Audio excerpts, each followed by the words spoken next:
Hi everyone, I'm Bonita from Pennies to Dollars. Welcome to my channel where we talk about frugal living, minimalism, decluttering with a sprinkle of Depression era living because I am the daughter of Depression era parents. So that's where I learned a lot of my frugal living skills.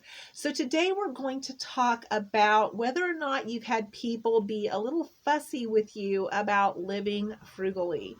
I've been experiencing this lately on social media, and people will say, well, you're on social media. That gives them the opportunity to say that to you. It may give them the opportunity, but I still feel like we're all human beings. There's no reason to be rude. There's no reason to judge one another. And that's one of the things that I wanted to talk about today, because maybe you've experienced this in your personal life.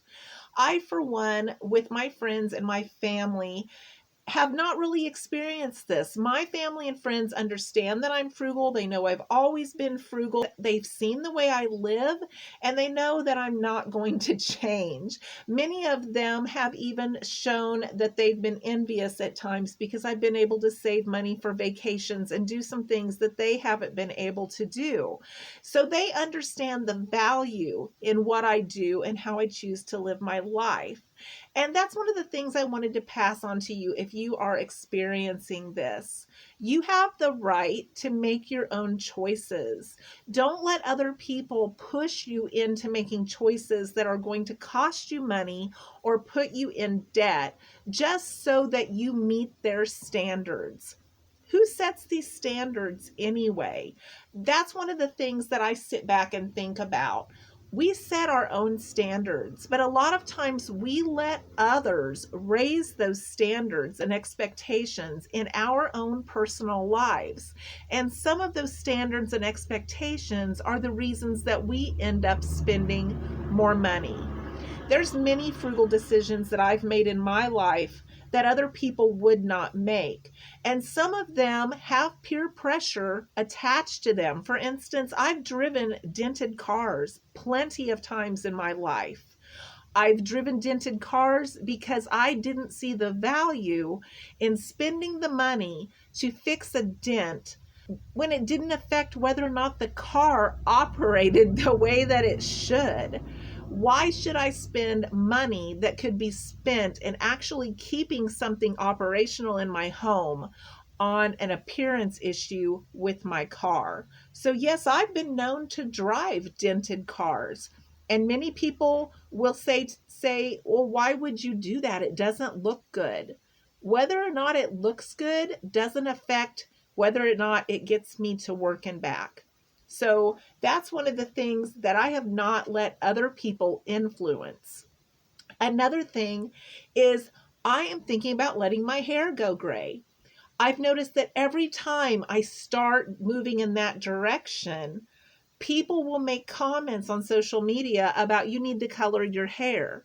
Well, I'm 57 years old, and I know there's people walking around with gray hair.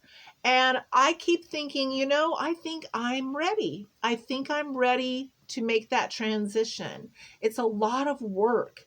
I color my hair at home. I've been using clearanced or couponed hair dye. Well, I've used up my stash. I've used it up, and I really don't know that I see the value in continuing to spend money on hair dye. I'm okay with starting that progression. So that means I'm going to get some criticism.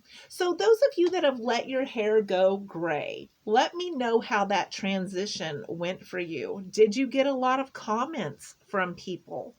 I know my daughter-in-law has started letting her hair go gray, and her mother has said something to her about it.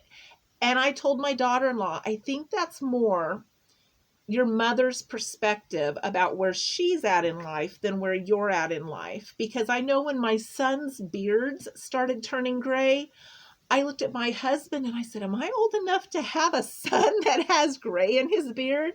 And he said, evidently you are. So these are things about our perspectives that we carry with us, our opinions that we carry with us. But whether or not I have gray hair, red hair, black hair, That doesn't affect the type of person that I am. That doesn't affect where I am in my life. It doesn't affect where I am financially. Those are things that get pushed on us based on people's standards and expectations. So that's another area that I have been judged on for being frugal. I've also been judged by my teeth. If you can imagine, I have a space between one bottom tooth because I had a lot of teeth that were missing.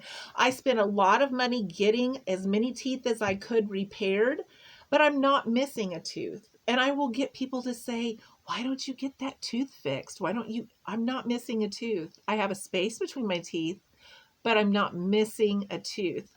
These are silly things that people put on us based on expectation and appearance only. It has nothing to do with the decisions we make in our life or the type of people that we are. So think about some of these things that have happened to you. How can we flip them to make them positives? I've had people judge me on my house.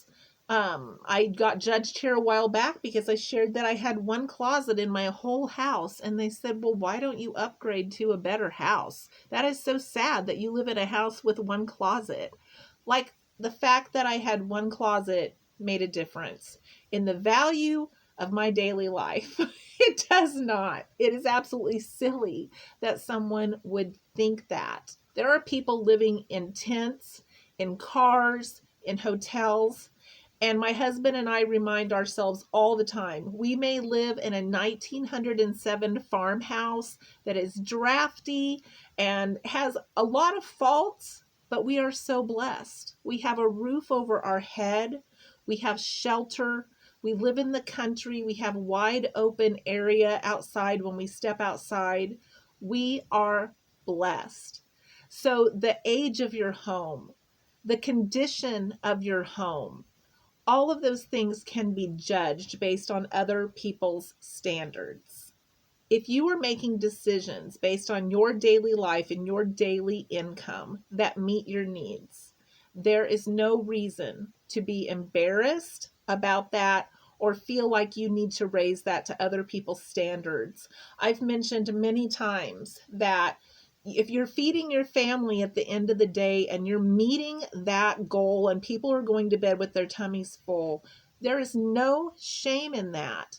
But we have even started shaming people based on their food choices, whether or not they're eating organic, whether or not other people think they're eating healthy or not. When I grew up, I don't even believe organic was a term that anybody used. That's something that is a newer term that people have started using, but we lived in a farm area, so I guess everything was organic, but we didn't judge people based on what they ate. And that is another thing that frugal people will get judged at times because other people think they're not eating healthy, or they're not buying the best food, or they're not preparing the best food. If you are meeting your needs, there is no shame in that. If you're doing what you need to do to get where you want to get, there is no shame in that. You cannot always tell by looking at someone if they're frugal. Many of the millionaires are frugal, and they now share that with people today, that they drive older cars, they live in the same house that they bought originally.